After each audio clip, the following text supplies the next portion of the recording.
here to join us, but I'm going to start on time because I want to be respectful of everybody's time. Our first order of business is request for bill introductions. Do we have anybody who'd like to request a bill introduction? Thank you, Mr. Chairman. Clay Barker, General Counsel for the Kansas Secretary of State. We'd like to introduce 25RS0114, which is a bill pertaining to minor party nominations. I failed to do this before. Are there any questions from anybody about the bill? Representative Miller, do you have a question? Okay. Are there any objections to the introduction of this bill? Okay, seeing no objections, we will request an introduction.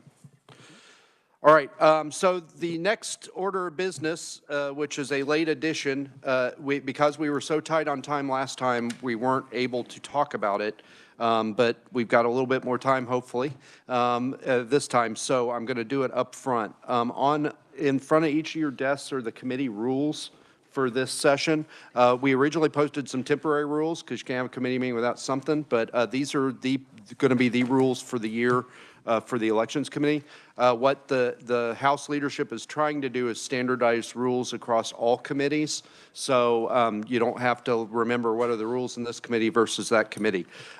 Some things that I would highlight on this that are different from previous years for those folks that are returning and not freshmen.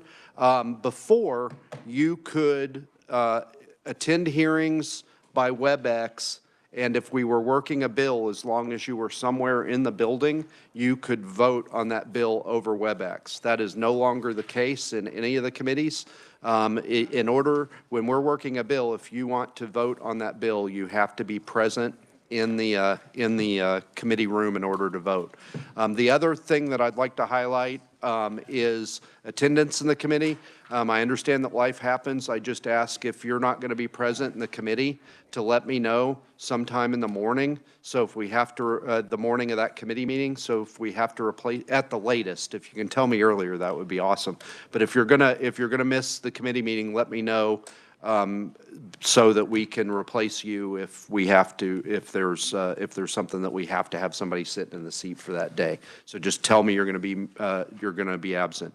If you're going to be attending by WebEx, I would also appreciate it if you told me, hey, I'm not going to be in the committee room today. I'm going to be attending by WebEx because, just in case we are going to vote on something or possibly work a bill, we can make adjustments. Are there any questions on any of that or any of the rules? Okay.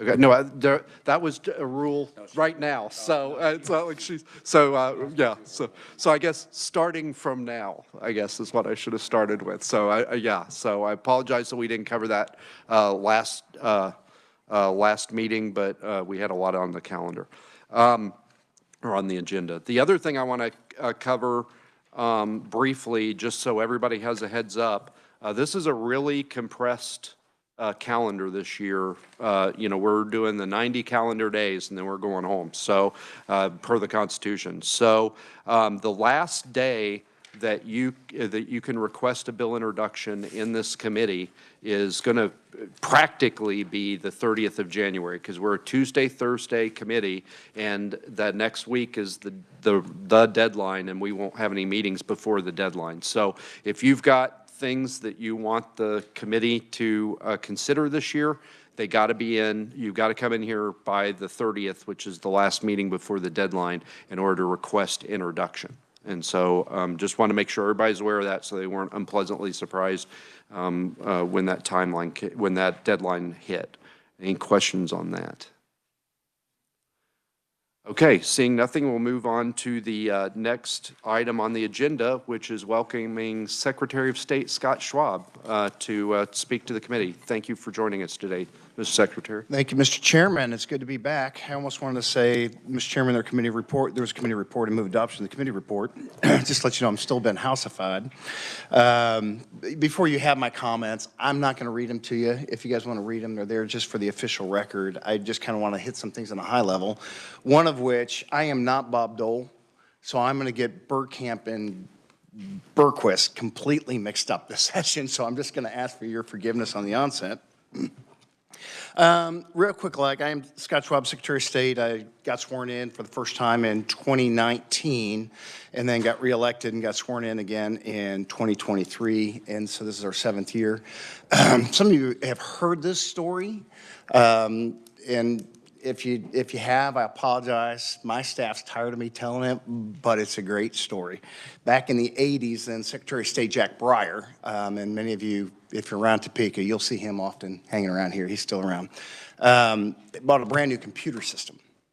And he decided we'd be the first state to use computers for tabulation of election results. If you remember way back in the day, it used to be a chalkboard downstairs in the first floor rotunda, and they'd just write the results and then report it right on the pad, go to the payphone, call it into the station or the paper. He said, what we'll do is we'll put computer terminals down there, and we will embargo the results for 15 minutes and allow the press to break it 15 minutes before we post it on the board. And we'll charge them access to those computers. That's how we'll fund the agency.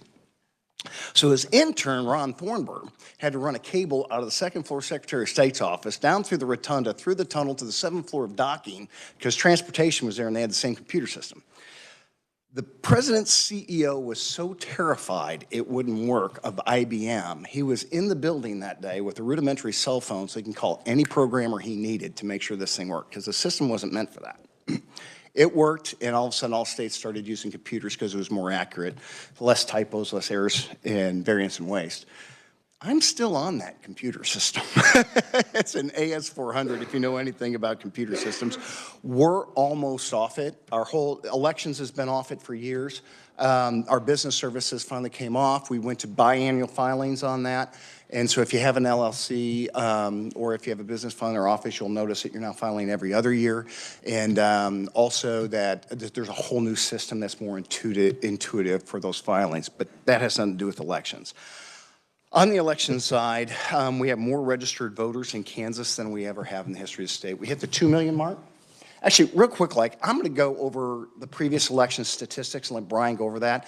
But it's a window for you all to see what we do as a state board of canvassers when we certify the election. So if you have questions on numbers, I'm going to let Brian do that. And when we go back in the policy, I'll be back if that's okay, Mr. Chairman. Brian. Perfectly fine. Welcome to the committee, Mr. Caskey, again. Thank you, Mr. Chairman. Good afternoon, Chairman Proctor and members of the committee. I am going to provide highlights of the 3 statewide elections from last year. Unfortunately, I didn't bring copies for you, so I will not make you memorize these. I will follow up with you and provide copies of the information that I'm about to talk about, with your permission. Okay, so for the first time in several years, we had 3 statewide elections last year. The first was the 2024 presidential preference primary. It is only the 3rd time in Kansas's history that we've done a presidential preference primary. The first time was in 1980, then in 1992, and then last year in 2024. The legislature appropriated approximately $4.7 million to cover the cost of that primary. I'm here to report that 9% of all registered voters participated in that primary. The primary was held on March 19th. Both the Republicans and Democrats had 4 candidates each, as well as for that election, there was the option to have none of the above. That's the only time we have that option. So there were 5 entries on each side. President Biden won with 83.6% of the vote. President-elect Trump won with 75% of the vote. So you can tell that there was not no dispute on who won those elections. This was a one-time event in the Kansas law. So right now in 2028, the law says we will go back to party caucuses for nominating a candidate for president. And I'm happy to report that counties were reimbursed $2.78 million, almost $2 million less than what was appropriated. So I just want to acknowledge how efficient the counties were in conducting that election. The second election we did was the statewide primary election held the first Tuesday in August. That election, we had approximately 336,000 people cast a ballot, which is approximately 17% of the vote, which is the lowest primary turnout in this century. If you remember the primary election before in 2022, that primary we had 47% of the vote, which was the highest turnout in the primary that we've had in the history of our state. So we've gone from one side to the other. Of that total, 112,000 people cast a ballot in advance, which is approximately 1 in every 3 voters cast a ballot prior to Election Day.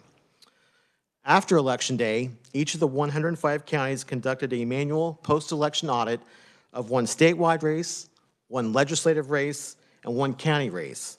The purpose of the audit is to count all ballots by hand in a particular precinct and compare the results to the results from the voting equipment. At the conclusion of the audit, every single county was able to account for every single ballot and every single race. In addition, we had 1 close election audit that was performed on the Republican nomination for Kansas House District 51. In that race, an additional 10% of all precincts were audited. Again, every vote was accounted for. That race was decided by 22 votes. At the conclusion of the audit, 1 recount request was submitted. It was for a district magistrate judge in western Kansas. That race was decided by 14 votes, and the outcome did not change. Despite having a 17% turnout, 3 counties exceeded 50%, Rawlins, Chase, and Graham. Now I'm going to move on to the general election last year, and now I have much happier news. In the general election, we had 1.334 million people cast a vote. It is the most people who have cast a vote in any election in the state. It's approximately 66% of all registered voters, where we had, as the Secretary referenced earlier, we had slightly over 2 million registered voters, which was the highest that we've ever had. The 66% percentage is consistent with the other presidential general elections that we've had in the last 20 to 25 years. Of that total, 695,000 people cast a vote prior to Election Day. That's slightly over 1 of every 2 people cast a vote prior to Election Day, which is the second most that we've ever had after the 2020 general election. No candidate or group requested a recount of any race in the 2024 general election. The closest election was a 60-vote difference in Kansas House District 28 between Carl Turner and Ace Allen. Again, we conducted a post-election audit. Every county successfully completed the audit with every ballot accounted for. Every judge was retained, including all Supreme Court justices and Court of Appeals judges. There were no constitutional amendments on the ballot in any election in 2024. And lastly, I'd like to acknowledge the hard work and dedication of every one of the 105 county election officers, their staff, and the thousands of temporary employees that we had. Again, we did 3 statewide elections in 2024, and from my chair, they were extraordinarily successful. So with that, again, I will follow up with the statistical information, and I'll refer back to the Secretary. Thank you, Mr. Chair. Are there any questions for Mr. Caskey while we have him up here? Mr. Vice Chairman. Thank you, Mr. Chairman. Mr. Caskey, one of the facts I know that the Secretary of State's office does is that you do handle any sort of complaints about election irregularities. And do you have any sort of basic summary, or is that something you could provide to us at a later point as far as how many complaints you had and what the resolution of any complaints that were made about the election? Yes, I will be able to provide that later in session. We are still reviewing those complaints. Some of them have not yet been resolved, but I'm happy to provide that within a matter of a week or 2 to the committee. Great. You bet. Representative Bergkamp. Thank you, Mr. Chairman. Of the 695,000 advanced ballots, how many of those were like mail versus like early in person? So I don't have that at my fingertips, but I can tell you that by far in-person advance was more than by mail. I will provide an exact number with my summary, but it was at least 2 to 1 in person versus by mail. Thank you. You bet. Are there any other questions for Mr. Caskey before I start badgering the witness here? Okay, sorry. All right. So I would like you, just for the benefit of posterity, for folks that will watch this today or watching right now or watch it someday that are as geeky about elections as I am, when you say in the result of the audit was every ballot accounted for, what does that mean? It means that when you do a hand count, sometimes the results will be different from the machine count because of the interpretation of how the voter marked the ballot. So most people will use an optical scan ballot. If for some reason the voter didn't fill in the oval, instead they put a check mark or they circled the name and you clearly have voter intent, that won't be picked up by the machine, but it is picked up in a hand review. So that's what I mean when I say accounted for. Sometimes there are 1 or 2 vote discrepancies between the hand count and the machine count, and it's always due to the voter not completely following the instructions and a team of board workers determining voter intent. It would be, I think it would be really good, because I get this, the most common question I get is, well, first they'll say, we need to go to paper ballots, to which I respond, every vote produces a paper ballot, even if you use the machine. But they say, no, no, no, no. I mean, we need to hand count everything. And so I think it would be really valuable for us when we're communicating with our constituents if we could get the actual results of the audit. Like, how was it 1 vote? Was it 2 votes? I think that would really improve voter confidence to know that, like, every time we do this, the audit matches within, 1 or 2 votes what the machine came up with. Yes, we have that information. Be happy to provide. Okay, thank you very much. Any other questions for Mr. Caskey before I let him off the hot seat? Mr. Vice Chairman? No? Okay. All right. Well, thank you very much. Appreciate it. Thank you. I'm going to put my junk there. Along those lines on equipment, a lot of our poll workers are voluntary, they're retired. I always like to use the adage, what is the square root of 1,165,232? Do you want to use a piece of paper or you want to use a calculator? And who are you going to trust more at 11:30 at night? 82. Our machines hold people accountable because just like your computer makes less mistakes than you do. And so the reason why we incorporate technology is it corrects human error, which normally when there's something wrong, it's human error. It's not computer error. So on that note, I'll continue to kind of go through what we're hoping to do this year. So first off, I am the head election officer, but elections are the best example of our country's federalism. There are some national laws, there are some state laws, but they're really run at the local level. And it's your neighbors. It's the people you go to church with. It's the people you send your kids to school with. It's the people you play sports with in your community. And so, our office takes a lot of darts, but it's really the neighbors that are doing the election. And none of your names, unless you're a county commissioner or something, or running for school board, is on a ballot this August and this November. And it's a light election. So I would encourage every one of you, you will get so much more out of this committee and this process if you're willing to be a poll worker this year. And then that's going to, more than any data I can give you, Mr. Chairman, that's what's going to help you push back and say, no, I actually was a poll worker, and here's how we do these things. And I cannot say enough about our local election officials. And you'd be as young as 16 and be a poll worker. And where we have, especially going into the pandemic, coming out of the pandemic, we have more and more high school students that are participating as poll workers. And it's a great resume filler for, if you're trying to get into a qualified admissions university or if you're trying to get a scholarship. So if you want to do that, I would encourage you to. That's my big ask of you. The other thing we've done is we've created a certification program for election workers. And that first class is graduating this May, and then we'll do continuing ed as our 105 county election officials. We get new ones, we have a lot of retirees, and so the new ones come up, and we want to make sure that we have this standard of understanding of how to administrate elections on the county level in all 105 counties. And so former Johnson County Clerk, Connie Schmidt, I almost said Carol because I was thinking ethics earlier today. Connie Schmidt, she's one of the most renowned county election officials in the nation. She has spoke nationally on what we can do for elections, and her husband passed. A few months afterwards, I got a text. She goes, one thing I'm bad at, it's retirement. Put me to work. And I said, I got a job for you. And she has been going across the state, just doing a procedural audit of all our county election offices. And we ended up releasing over $2 million of our federal funds to counties because some of the equipment wasn't secured to our standard. And we didn't want to put an unfunded mandate on the counties. So we said, we want cameras here. And oftentimes the county said, well, if you're going to put cameras there, we'll buy more we'll make those dollars go further, and we'll do a match on the county level to get more counties and things like, or more cameras and things like that.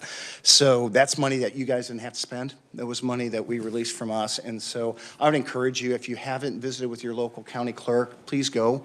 If you're from the larger county, obviously it's going to, your clerk and is going to be bifurcated from your election clerk. But spend time with that election clerk, get a tour of their office and see the equipment and how they do things, because that's really going to help you when you get those folks who have doubt. We find out most of the doubt when it comes to elections comes from people that aren't educated.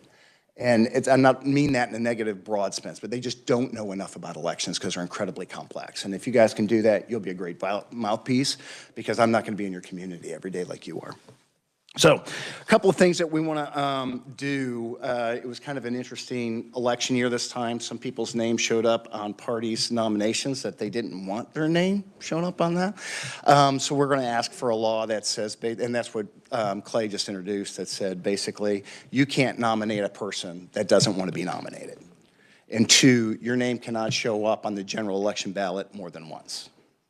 So it's one of those things. It's like, you know, in the Army, you know this, or on the crate of grenades, it says "do not eat." There was that one person that tried, so now you got it on there. Here's your sign. So basically, this is a law because people tried shenanigans and basically tried to mess with your process of elections in here. So we want to work with you to make sure that's not possible going forward, and hopefully it prevents me from getting sued. And then the other thing we want to do is increase crime as threatening or trying to harm an election worker. It is becoming an issue. And it's not from just one side of the right or the left, it's from both. And so people are angry these days, and they can take it out on their car, they can take it out on their dog, but I don't want you taking out an election official.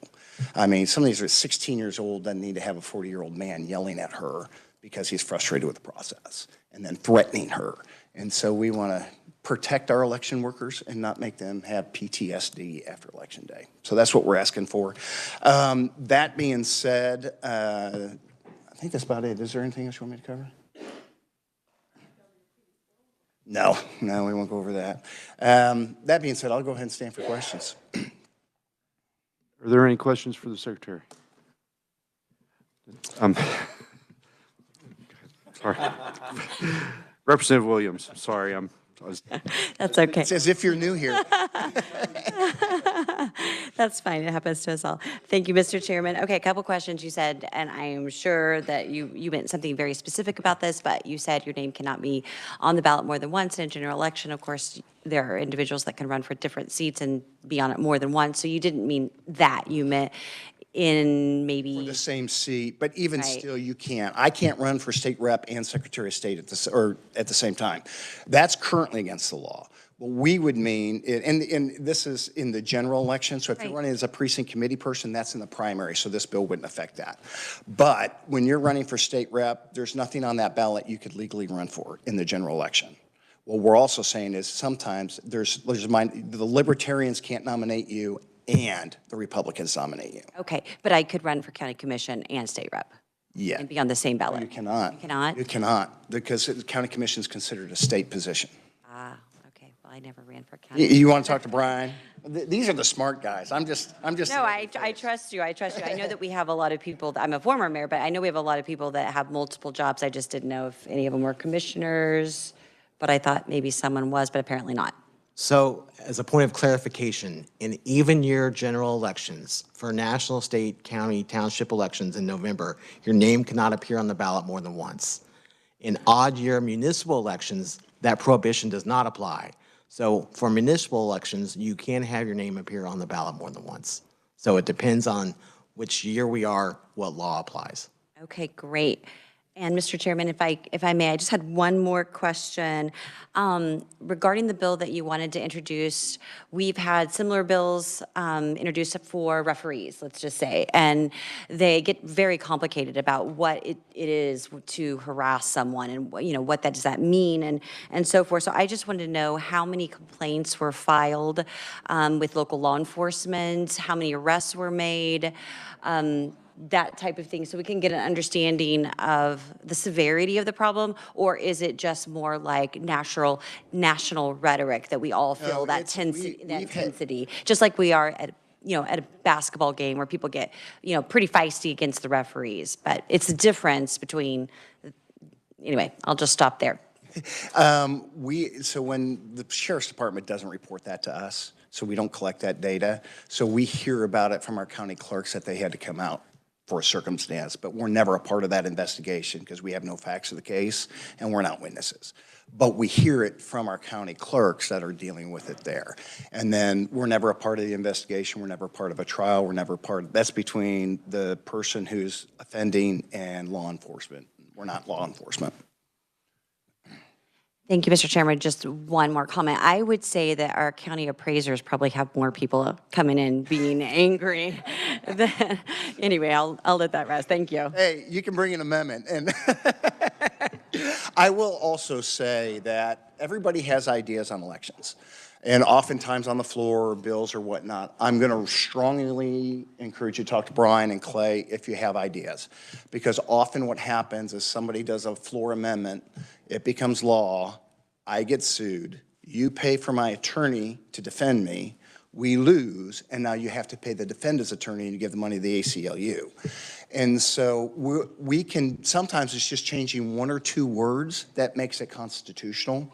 And oftentimes, and I'm going to say it's not normally this chamber's always worked well with us. It's because the Senate remembers I was never a senator, so they pick on me sometimes. If they don't talk to us and then it gets on the floor, then it gets into a bill and then it becomes law, and then next thing you know, I'm on a docket. And I'm just going to tell you, I'm really tired of getting sued.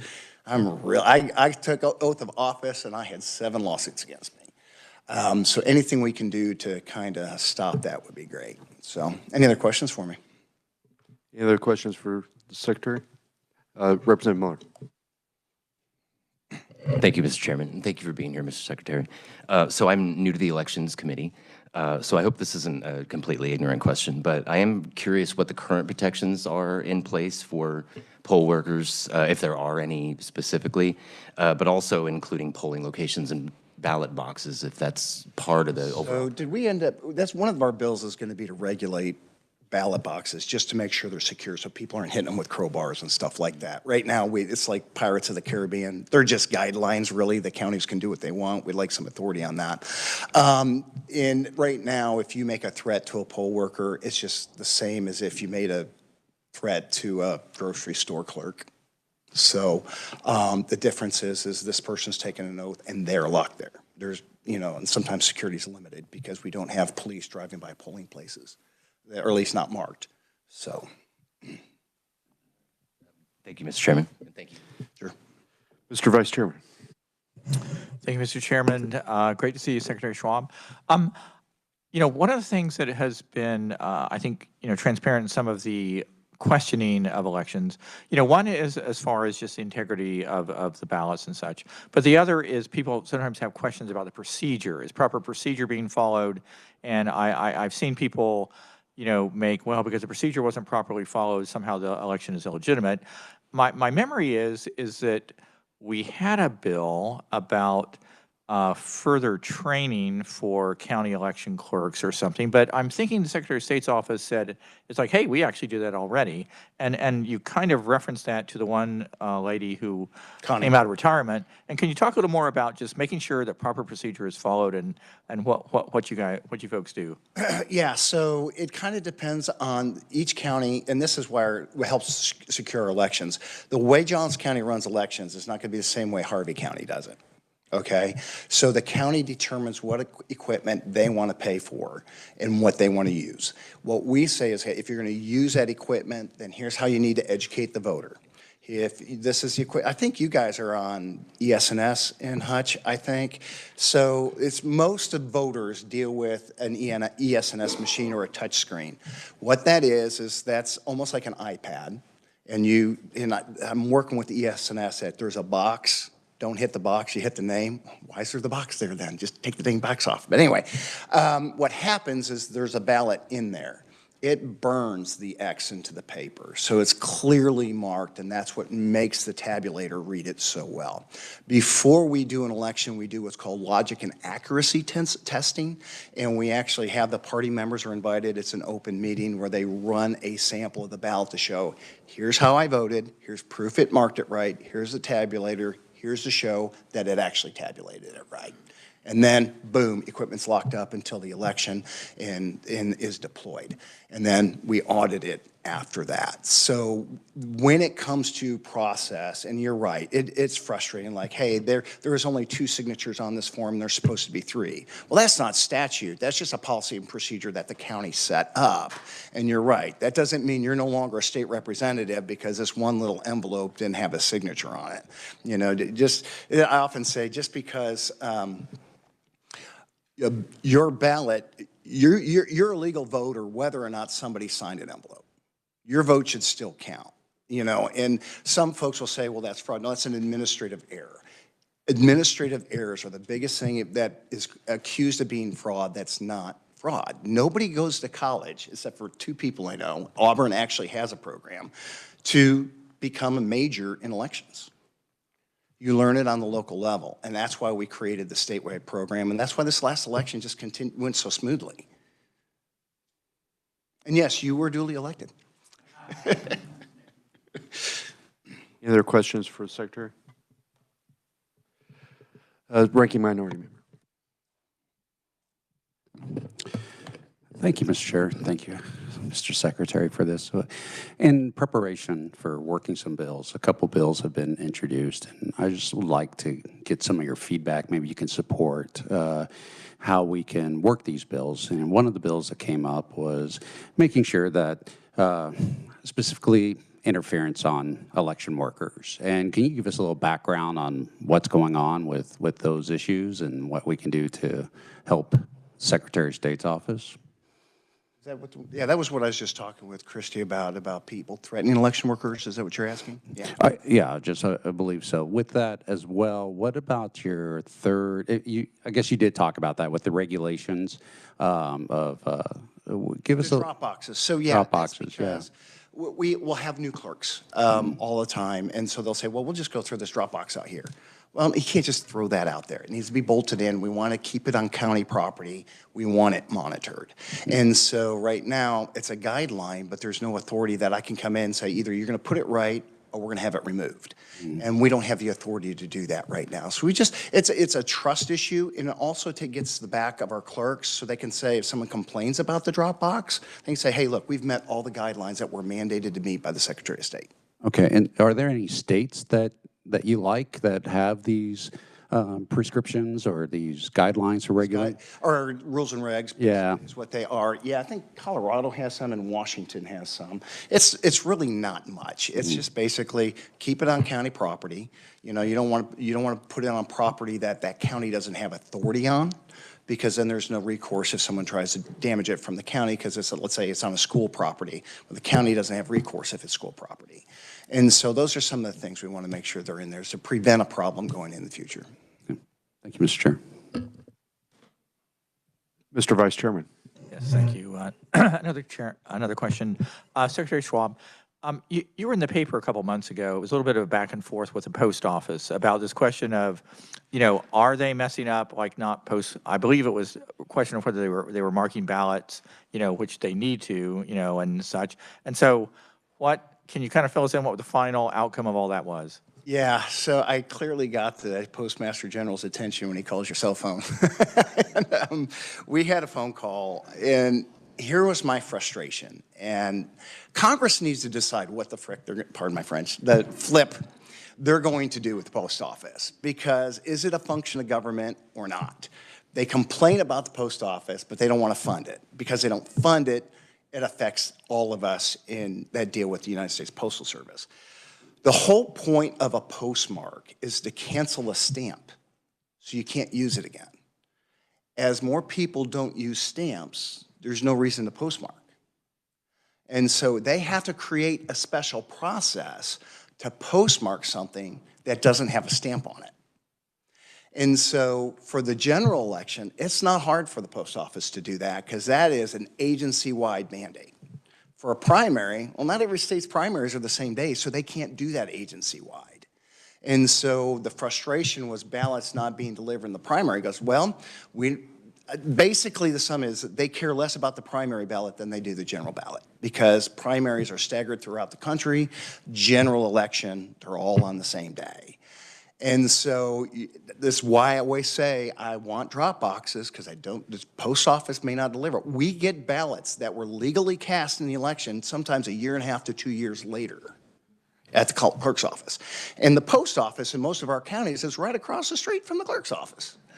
So, this is why we've been such a big advocate for drop boxes, because it really prevents a lot of problems.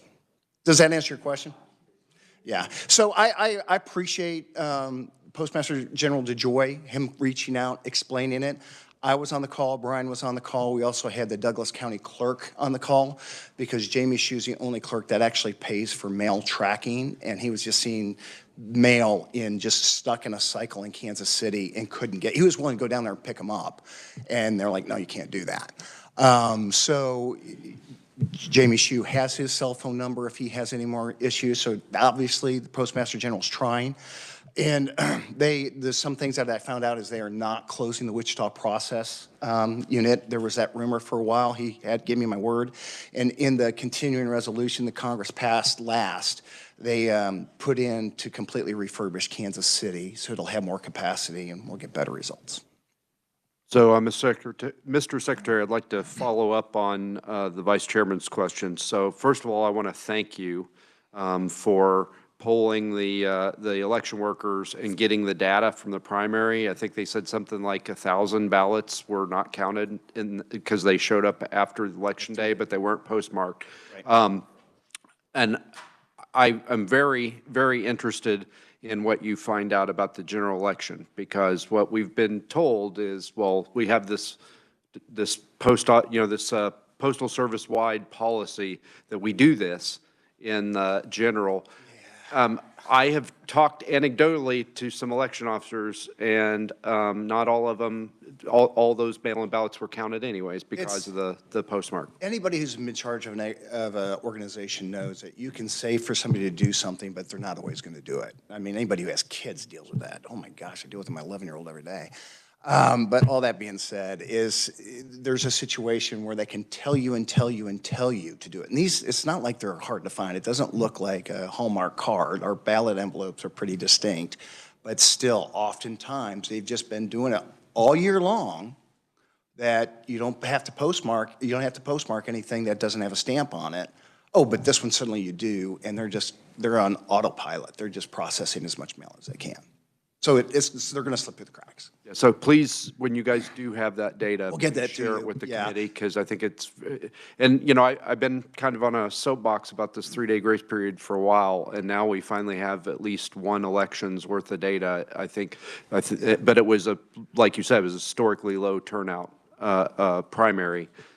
It wasn't an historically low turnout general election, so I'm afraid the number is going to be a lot bigger. And so you know that what the chairman's talking about is after every election, we send a survey to all 105 election clerks, and we put a series of questions in there to get their feedback, and then we call them and call them and call them to get the feedback. And but once we get that, we'll aggregate the data and we'll supply it to you all. Thank you very much. Are there any other questions from the Secretary before I continue to pepper him with questions? Okay.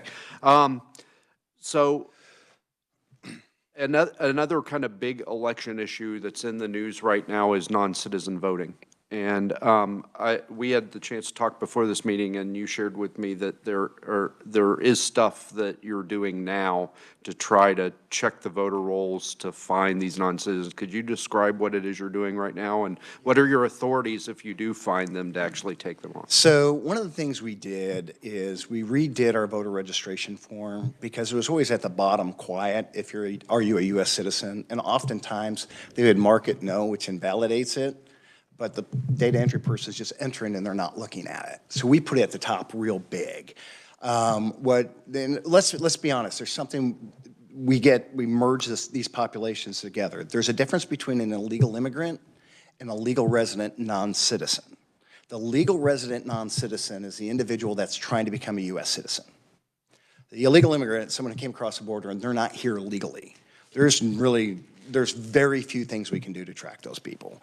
We joined a SAFE program with the feds that anybody who touches DHS that is an immigrant, we get their status so we can make sure and marry that with our voter rolls. The other thing is the governor's administration does give us a list of the of the non-citizens legal resident driver's license. And we can marry that with our list to make sure they're not on there.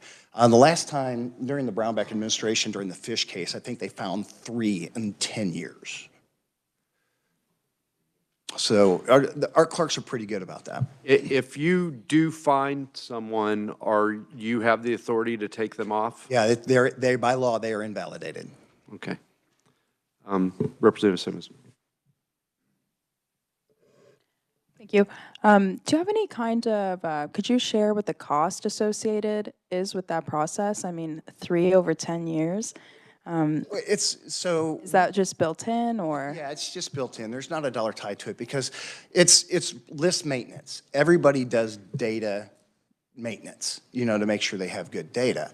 And so that's what our county clerks do every day. And so when people say, well, what are you doing to clean the voter rolls? We get up and go to work. It's just in the job description of what we do. Any questions for the Secretary? Representative Hellwig. Thank you, Chairman. Just a quick question, because this came up at the election where I was at. My daughter moved towns, so she got a new driver's license, registered at her new place, was still on the voter rolls at her current county where I was at. Is there any checks and balances with the licensing department that can catch those errors? It's limited if it's out of state. If it's in state, we get it, because as soon as she registers to vote, she will come off the other county. We can't just change people's data arbitrarily. There's only so many reasons why we can take somebody off the voter rolls. 1, you're dead. 2, you're a felon. 3, you've told us you don't want to be registered anymore. You're an illegal resident. And the last one is, and this was a law we passed several years ago, is if you've gone through for 4 years or 8 years of a cycle and you haven't done an election activity. Is it 4? 4 years you haven't done election activity. That means you haven't signed a petition, you haven't asked for a ballot, and you haven't voted, you haven't updated your information. That county sends a notice to that address. If 4 years go by and they haven't responded, then their names can come off the list. And those are the only legal ways we can remove somebody from the registration list. So it is up to your daughter to register. She did register. To register to vote in the other county? She moved to Topeka, registered in Topeka. She was still on the voter rolls. I'm going to follow up with that, Brian, because Elvis should have taken We that. caught it before the election because I was working with the county clerk on a different issue. That's rare because our system, when our county clerks input voter registration, we record every keystroke. And part of the Help America Vote Act, which is partly written by former Secretary of State Ron Thornburg, was that you had to have a real-time maintenance within your state. So I'll have Brian follow up with you on that. What county are you from? Cherokee. Cherokee. Want to check on that, Brian? Thanks. That's rare. Got the ranking minority member and then you, Representative James. Thank you, Mr. Chair. And along with my colleagues questioning there, and I'm reflecting on when I went door to door, knocking on, asking people to vote, and there was a hesitation. And some doors, the person behind it would say, yeah, I'm not really trusting the integrity of voting. Now, whether that's real or just perceived, I would like to give you the opportunity, because I have been in meetings in which I feel like your staff is doing a fantastic job making sure we can trust the vote, but maybe you can talk about that as far as what do I tell that constituent? Have they ever been a poll worker? So every time I can't get them to answer the door. So every time someone takes us up on that deal, they become apologists for our election system, which is why I encourage you to do it as well. The last question I had, and I apologize, 695,000 voted early during the general election, and I believe that was a high number, like that was a record number? Yeah. Okay. What's the reason for that? For years, Republicans had a strategy of vote on election day. This year, there was a definite strategy change where they do what normally the Democrat parties do, which is as soon as you think that you know they're going to vote for you, get them to the polls as quick as you can. And so that your campaign strategists were pushing it on both parties this year as opposed to just one party, and I think that's what drove it. How did your staff enjoy that, or did they not enjoy it? Actually, we do like it, and the reason why is because it takes the pressure off Election Day. Representative James. Thanks, Mr. Chairman. Mr. Secretary, this is a question about when people resign from county elected seats. And so the county gets together with their township people and they vote. Is there a set of rules that are specific? Because I've seen it done 3 different ways now. What is the rules and are they updated? Because it doesn't seem like you get a straight answer and it affects elections every time. Yeah, I'll let Brian answer that because he answers this one on a regular basis. So thank you. I will give you a straight answer. When a county elected official resigns, they must resign to the governor. At the same time, they should also provide a copy to the county party chair of the party they belong to. Once the county party chair has been notified of the vacancy, the county party is required to hold a convention of the precinct committee people in the district within 21 days. The law requires that convention to take place in that window of time. Once that's done, the name is then forwarded to the governor, who has a week to formally appoint the person to that office. No, I'm talking about the specific rules during that appointment. When they all meet, the precinct people meet, are there rules for that person that chairs that? And are they updated if we don't have a set of rules? If we do have a set of rules, are they updated? Because it certainly seems that they're maybe not going by it in a couple cases. So state law does not govern the conduct of the chair of the party or the convention. Political party rules apply. So each political party sets the rules and conduct of the convention. State law cannot dictate those terms. So they can change their rules however. I will defer to each party on that. Thank you. Thank you. Well dodged. No, it's not in statute, and we don't go beyond our statutory authority. And so it is in statute that, it's the same thing with the PPP. Why I wasn't a big fan of it is because just because you have the election doesn't mean that person gets the electors, because the party can determine how their electors to the convention are set and who gets those votes at the convention. And so you can say we're going to have this PPP, but the party can, like in Missouri, they have a presidential preference primary every 4 years, but neither party recognizes it. It's a waste of state money because they choose themselves how to appoint that. It's the same thing. I'd just add for background, because we've got a lot of new faces on the Elections Committee this year, that presidential preference primary, the way we had to write the law was the parties, the state parties had to opt in. They could say, no, we're not doing it, we'll do it ourselves. They could do it however they wanted. We weren't able to say, you will do your selection this way, so we had to kind of Because they're independent organizations and they're not government. It's like an association. It's a way. Mr. Vice Chairman. Yes, Secretary Schwab. That does remind me, his question there. Part of the sort of mega bill from 2 or 3 years ago that kind of rewrote some of the election law, that one of the things was that it made it clear that precinct committee people, that they're supposed to be like reported to the state, and the state, County. Okay, to the county, but then the county is supposed to update it to the state, I believe. And I mean, the gist of it was that if you had a contested, like who actually is an eligible precinct person to vote, that there would be an official list that would be, everybody could see. And how is that? I mean, it's a lot of kind of paperwork, and it's not necessarily paperwork. It's a lot of phone calls. Our clerks are buried, and because like every time, like now they have to do a new tax notice that they've never had to do, and these different things. And so we're constantly calling, asking them, hey, you need to give us this information.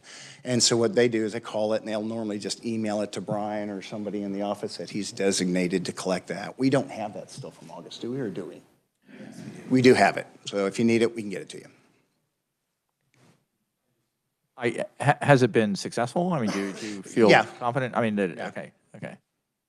And for more background, this is another one of those weird things, interaction between the state and the party, because those precinct people have a state function, which is selecting the replacement for somebody who resigns, but everything else about them we can't regulate because they're party officials, so.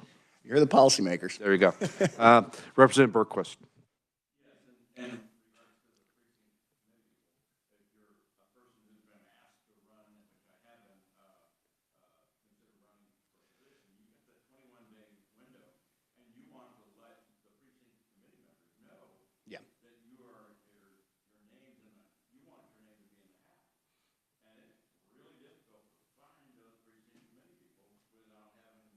The aggregated list, yeah. Yeah, and also contact information. Sometimes, you know, because their names, their cell phone and email's not on the ballot. And so we have to go back and gather that information. Or the counties do. There any other questions for Secretary Schwab? So I've got one more. And I asked the director of the Kansas Governmental Ethics Commission this question on Tuesday, and so I'll also ask it of you, kind of from the sending perspective. So every time I interact with your great staff, I discover another thing that the Secretary of State's office does. And I found out the other day that they issue all the badges for the lobbyists here in the building. And a lot of, you go to the Secretary of State's website to do your campaign finance report. There are a lot of things that are ethics functions that you're facilitating by statute. I guess a two-part question. Would you be okay with the legislature moving those functions to the commission? And second, how much do you think something like that would cost? I don't know how much it costs, because there's vendors that can handle that software, and they're charging fees for the lobbyists for the badges anyway. It's just saying you're going to pick it up at governmental ethics. You're not going to pick it up at our office anymore. And I'd love to get them off our system. I get complaints on the reporting, campaign finance reporting, both on the lobbyist side and you all side. And I've got millions and millions and millions of business filers, and then I got a handful of you. I'm helping those business filers because that's the bigger portion. I would love to get them off our system because they can get such a better system the data would be significantly easier to understand. So for example, if you go to NCSL and then you go to state night, you have 19 dinners listed out at $6.45. That doesn't, why'd that guy have 6 dinners or 9 dinners for $6.45? Well, see, they had split down by all the sponsors. That's not usable data. How much was the dinner and who sponsored it? And they have software that can help that, so it's more transparent than what we currently have. Any other questions for Secretary Schwab? Okay. Thank you, Mr. Chairman. Thank you very much for coming today. We really Thank you appreciate for having us. We appreciate it. Okay, committee, we did not do this on the first day because we were so jam-packed, and we've got, I don't try to train to time, I try to train to standard here, but I'd like to take a moment to let everybody introduce themselves. Who are you and where are you from? And then we'll also do the same thing with the staff, and we'll start over here with Representative Berquist.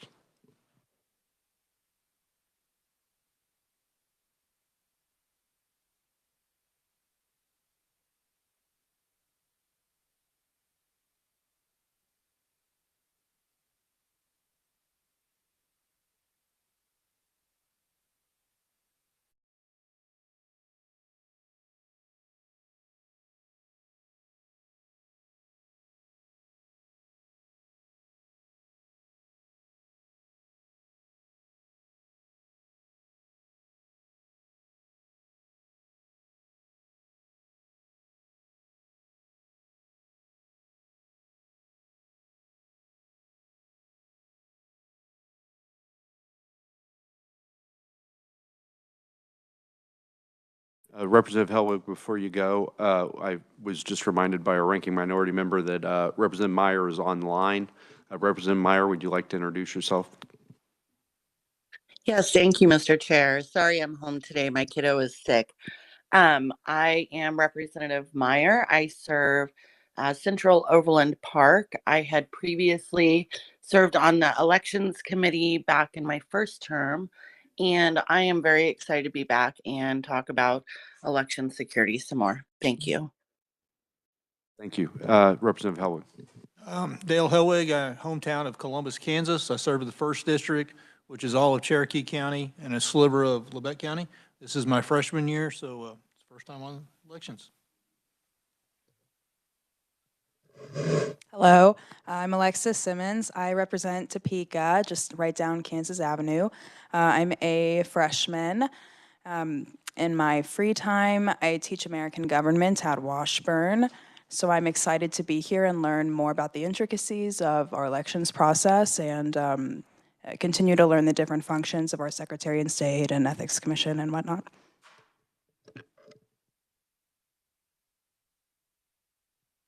Thank you, Mr. Chair. Sean Tarwater, Stillwell, Kansas. First year on elections, ninth year here. Thanks. Hi, I'm Christy Williams, and I'm from Butler County, Augusta. And I think I was on elections a long time ago, about 7 years ago. I was on there a couple years, but I haven't, or 2018 or so. But I haven't been on elections since then. So glad to be back. Yes, I'm Representative Paul Wagoner from Hutchinson, been vice chairman. This will be my second session of being vice chairman. Had been on elections, I think my first term, and then it had been off. I will say, my very first election, I won by 9 votes, and the person who lost did not even ask for a recount because they had that much trust in the process. But election integrity matters. Every vote matters. So this is an important committee.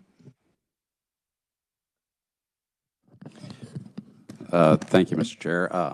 Representative Kirk Haskins, House District 53, West Topeka. First time on the election committee and looking forward to being ranking. And please let me know how I can best support the committee. Rick James, representative of 4th District, which is Southeast Kansas, Lynn County and Bourbon County. I'm a freshman as well, so look forward to working here. Sean Chauncey, District 65, which encompasses Junction City, Milford, Fort Riley, and Northwest Geary County. First year, and look forward to figuring this all out, I think. Thank you, Mr. Chair. Bill Sutton, 43rd District. That's my 13th year in the legislature, my second stint on elections, although I chaired it the last time. You can go ahead and take that. That was 6 years ago, and things have changed so dramatically since then that I just don't feel comfortable with that role.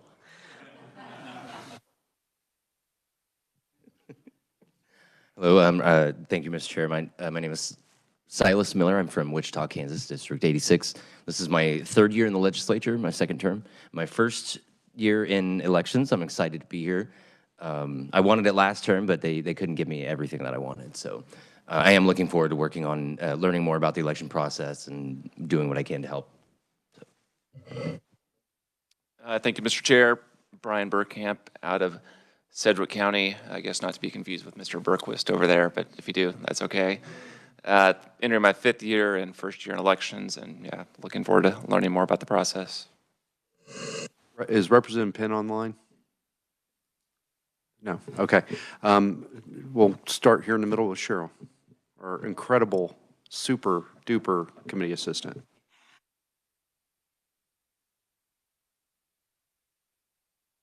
Committee assistant, and I'm from Topeka.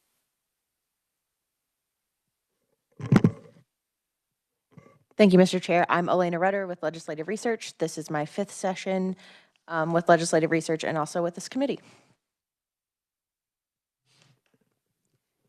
Thank you, Mr. Chair. I'm Jillian Block, also with Legislative Research. This is my 3rd session and also my 3rd session with this committee.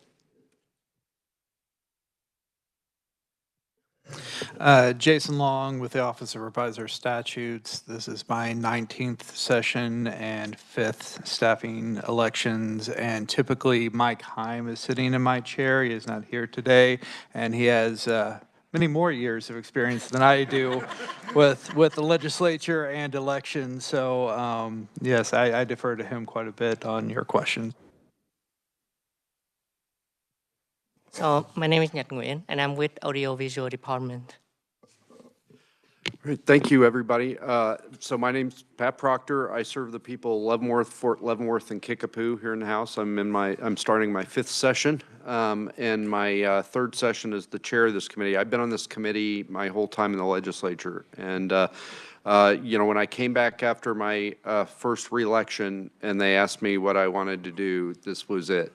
Maybe I'm a glutton, but I wanted to be the chair of this committee, and the reason is, at the very core, the very heart of what we do here in this building and how our government works and how our country works is voter confidence that the results of our election reflects the will of the voters. And that's been mightily shaken here in recent history.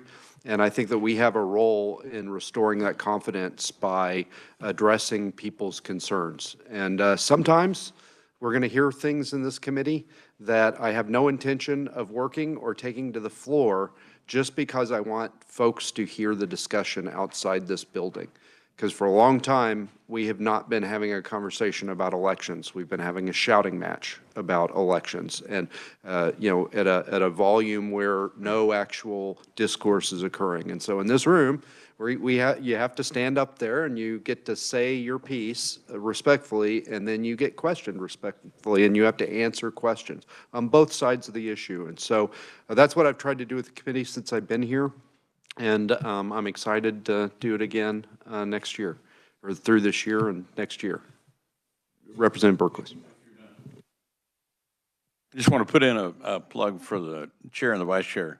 They're the best tag team wrestlers I've known on this committee. I was chair for a year, and they picked up, and they do the best at bringing out the things that they may be fully aware of, but they want the public who's listening to us and you folks on the committee to be as exposed as they are, so we're up to a level playing field.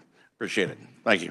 And I didn't realize I had not one but 2 previous election chairs in this room, so now the pressure's really on. So I'm glad we did the introduction, so I at least know to watch both of you out of both corners of my eye rather than just one of you. Is there anything else for the good of the order? All right, if not, I give you back the gift of time.